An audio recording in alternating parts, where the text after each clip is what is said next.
Құрметті тыңдаушылар, біз 5-ші дәрісті бастаймыз. 5-ші дәрістің тақырыбын аты сығымдау мен штамптау.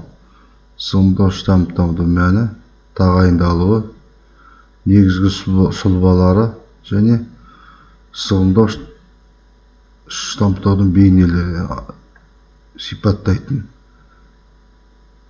Бос үрдіс алдында айтып кеткен ашық және жабық штамптау үрдістеріне мәнді айырмашылығы болады.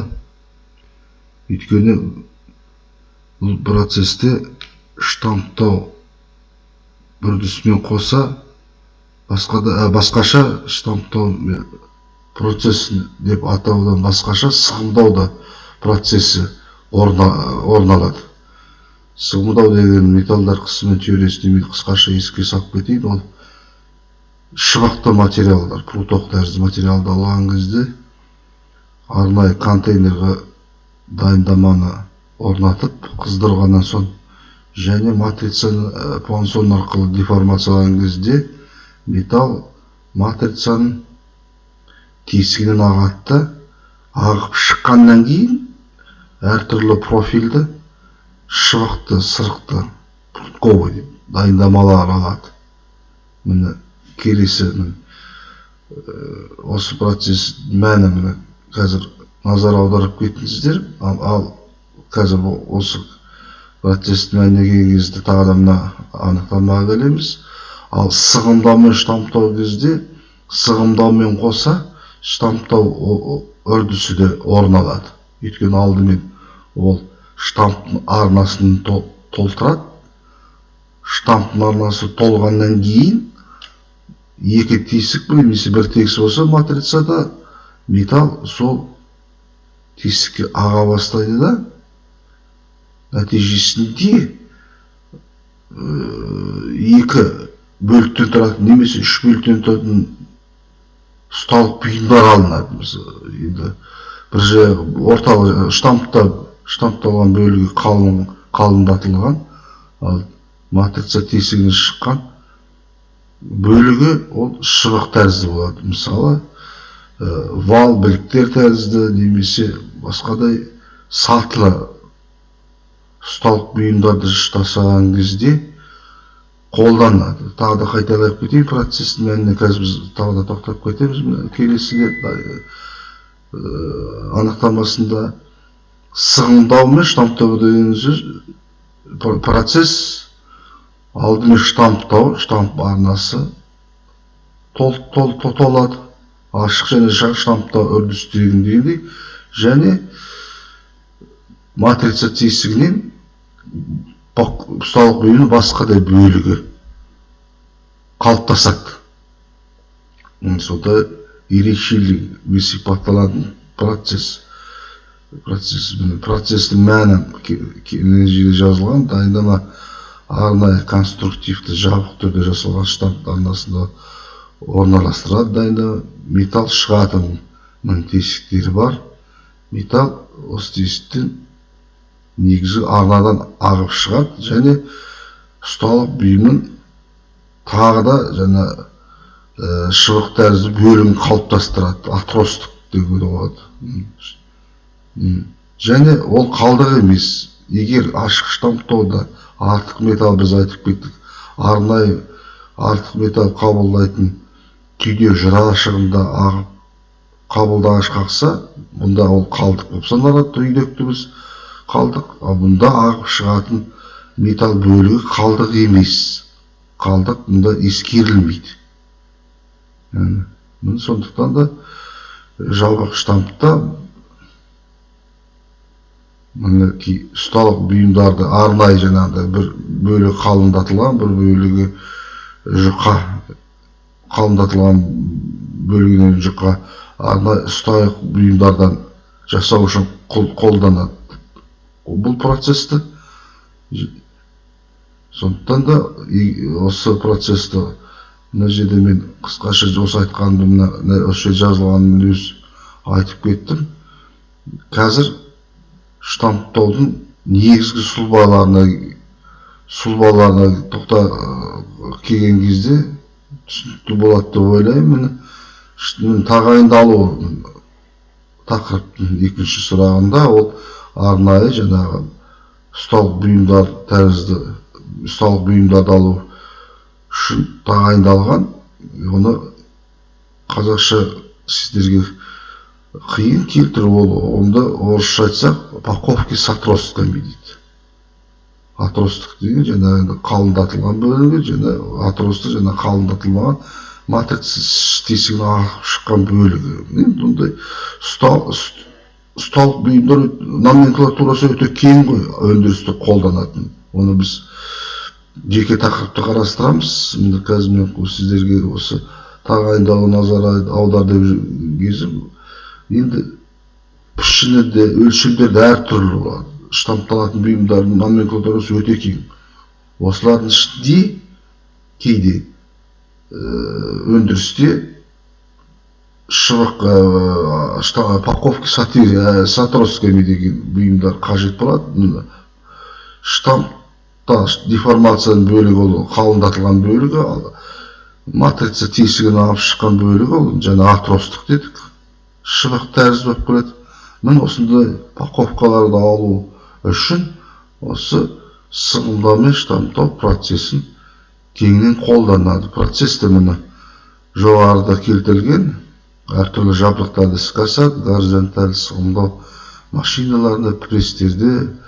Престер деген кезде назар аударып кетейік, ол гидравлика престер болуы, винтті бұрандалы престер, тағы да басқадай молаттарда, және тағы да басқадай машиналарды іске асады.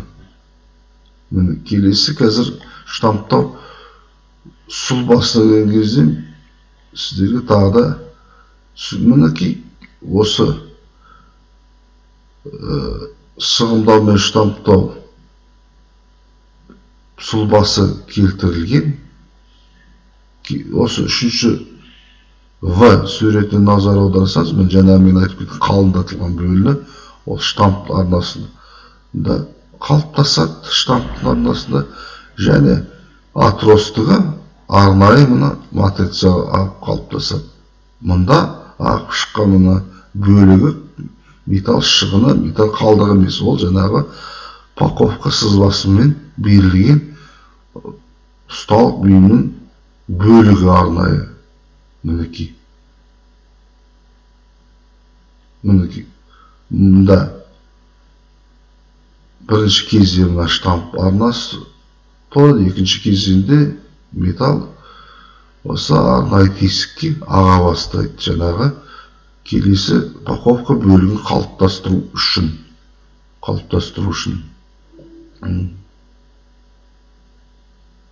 Мінекей.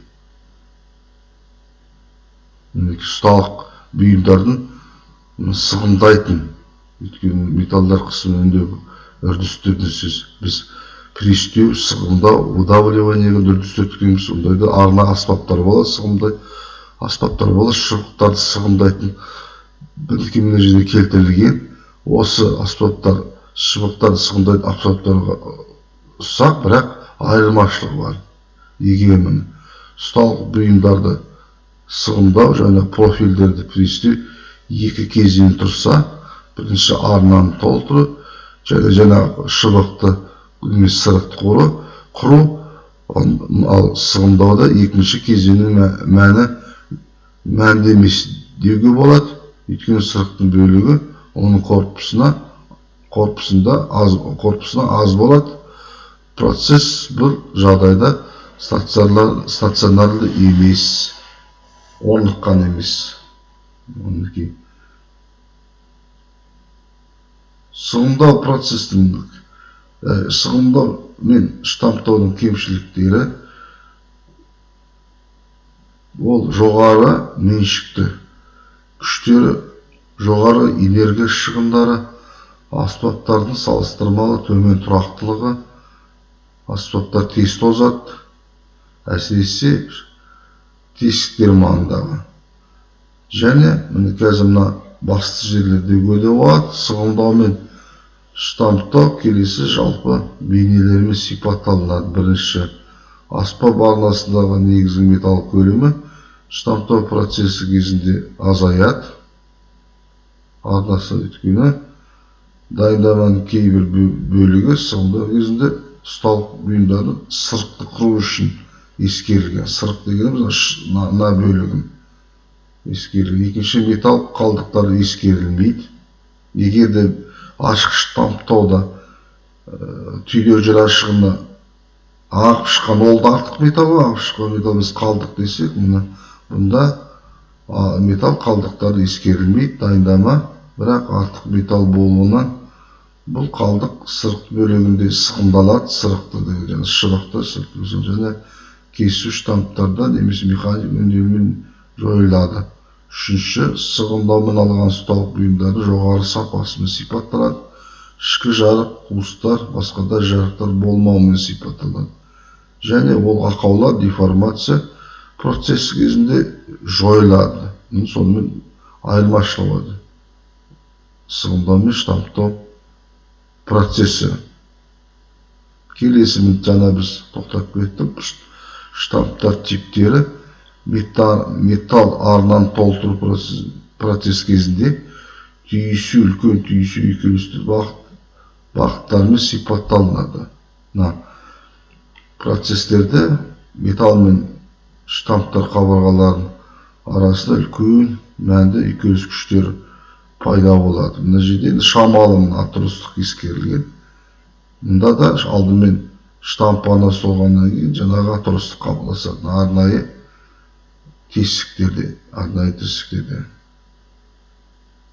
Мінекей соған сәйкес жылға бұрыштары осы упаковка түзілуіне тәуелді ажыратылады. Ажырату бөліктері жерге кесілген. Немесе аспаптың қабырғасымен бөлу беттері ажыратылады. Бітеу арнасымен қабырғасымен бір-біріне салыстырмалы ығысуымен дейді. Мінекей суретте келтірілген. Міне келесі алтыда екі суретте қандай жаңа біз штамп конструкциясын талқылаған кезде айтып кеттік.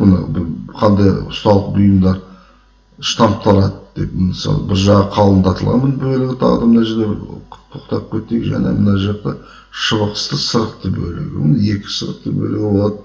Кейде ортасында бітеу тесікте болады. Келесі алтыдегі суретте қандай ұсталық бұйымдар жасайтыны көрсетілген. Мына жерде бір немесе бірнеше жаңағы отростка дедік, жаңағы сырықты бөлігін, мына жерден келтірілген тройниктер, крестовиналар, екі ажырату бөлімдері бар штамптарда, немесе одан да көп ажырату бөліктері арнайы штамптарда. Келесі суретте ең кең таралған сығымдау сұлбалар көрсетілген. Және әсер беріп тұрған күштер көрсетілген. Мінекей ең кең таралған сығымдау сұлбасы. Бірінші сұлбада ол кәдімгі престеу процесі деуге болады. Сығымдау процесі тұйық арнаға металл қыздырылып отырғызады да, Пуансон әсерімен арнайы тесіктен сығымдалынады. Бұл тікелей сығымдау үрдісі. Және біз ерекшелігін тоқтап кеткен айттық. Мұнда үлкен дайындама мен қабырға түйісу бетінде үлкен үйкеліс күштер пайда болады. Бірақ бір артықшылығы ол дайындама жан-жақты қысу әсеріне шалдығады. Нәтижесінде тағы да артықшылығын айтып кетеміз. Осы ішкі ақаулар жойылады. Жойылады. Жан-жақты қысымға әсеріне шалдыққан соң. Келесі суретті ол да кері сығымдау үрдісі деуге де болады. Кері өйткені Пуансон металл ағуына кері бағытталынған. Егер металл матрица тесігіне мына бағытта ақса, Пуансон оған қарама қарсы бағытталған. жана алынат ұсталық бұйымдар номенклатурасына тоқтап кеткен кезде сіздерге тағы да түсінікті болу үшін кейде бос процесспен кейде спортивный мындай граната деген болады. Мұны сондай да ұсталық бұйымдарды алуда қолданады. Әсер беретін күштерді мен көрсетіп кеттік. Матрица жағынан күштер, Пуансон жағынан және қабырғаларына әсер етеді, және үйкеліс күштері әсер етеді. Мында қазір сіздер өздеріңіз асықпай конспектілеріңізге назар аударасыздар бұл күштерге. Мен жаңа суретте келтіріп кеткен. Тағы да тоқтап кететін жер, негізгі айырмашылығы аспап бетінде мәнді үйкеліс күштері, аспап бетінде мәнді үйкеліс күштері пайда болған. Сонымен мінекей ол мен айтып кеткен жерлерге сіз өздеріңіз тоқтап кетесіз. Мен тікелей сығымдау үрдісі мына сол жақтағы, оң жақтағы тікелей емес кері. Және штамп қандай бөліктерден тұратыны көрсетілген. Реактивті күштер дейді. Реактивті күштеріміз бұл Пуансон қарама қарсы бағытталған күштерді реактивті дейді. Пуансон жағынан активті күштер әсер етсе, оған қарама қарсы үштеп отыр реактивті күштер әсер етеді. Реактивті күштер болып табылады. Үйкеліс күштерімен көрсетілген. Мен жаңа суреттерді көрсетіп кеткен. Мұнда сіздер тек қана осы беттен өздеріңіз танысып конспектілеулеріңізге болады. Мына жерде ол күштерді штамптау барысында көрсетілген. Жаңағы активті күшіміз R, реактивті күштеріміз, және мына жерде үйкеліс күштері пайда болады. Кері тікелей кешін және кері сымдау процестерінде, және ең соңында Пуансондағы P күші реактив пен үйкеліс күшіне тең, қосындысында тең болады. Мына осыны игеру үшін престің күші жұмсалады. Престің күші. Және мінекей қара бұл бетте осы меншікті күшін анықтайтын формулалары келтірілген. Тікелей және меншікті күшін анықтайтын кері сығымдау процестерінде.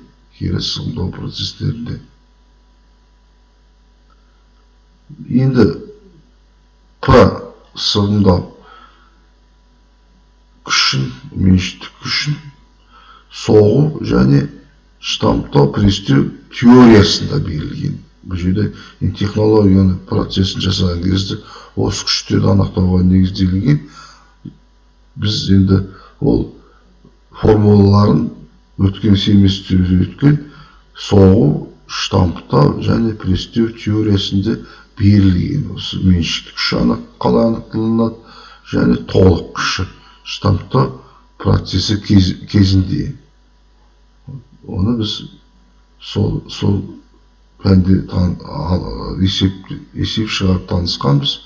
Біз сол формуланы пайдалана аламыз. Міне осы тақырыпты байқап отырсақ, тек қана тағайындалуына тоқтап кетуге болады. Процестің мәні басқа жаңа келтірілген штамптау процестерінің айырмашылығы, және осымен біз аяқтаймын.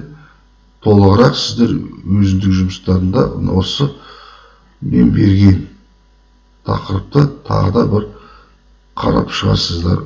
Осымен мен осы 5-ші тақырыбымды аяқтаймын.